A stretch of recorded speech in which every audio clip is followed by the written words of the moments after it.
जर तुमची गाय नुकतीच व्याली असेल तर ही एक चूक अजिबात करू नका, नाहीतर तुमचे 5 ते 10 हजार रुपयांचे नुकसान होऊ शकते.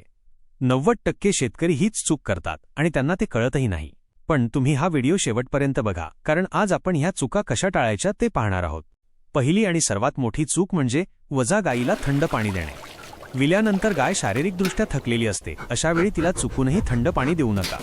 त्याऐवजी फक्त कोमट पाणी द्या. यामुळे तिची ताकद लवकर परत येते आणि शरीरातील रक्ताभिसरण सुधारते. दुसरी चूक म्हणजे वजा गूळ आणि ओवा न देणे. विल्यानंतर गायीचे पोट साफ होणे आणि गर्भाशयाची स्वच्छता होणे खूप महत्त्वाचे असते. यासाठी 50 ग्रॅम ओवा आणि गूळ यांचे मिश्रण द्या. यामुळे पोट साफ राहते आणि भविष्यातील मोठे आजार टळतात. तिसरी मोठी चूक वजा घाण जागेत गाय ठेवणे. विल्यानंतर गायीची रोगप्रतिकारक शक्ती कमी झालेली असते. जर जागा अस्वच्छ असेल तर जंतू संसर्ग किंवा इन्फेक्शन होऊ शकते.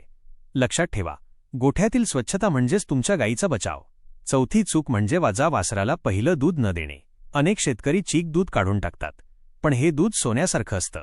वासराला जन्मानंतर लगेच हे दूध पाजल्यामुळे त्याची रोगप्रतिकारक शक्ती वाढते आणि वासरू सुदृढ होते.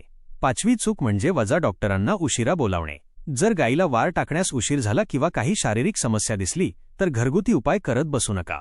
अशावेळी तातडीने डॉक्टरांशी संपर्क साधा आणि योग्य उपचार करा. शेतकरी बांधवांनो, आजपासून या 5 चुका टाळा आणि तुमचा पशुपालन व्यवसाय नक्की वाढवा.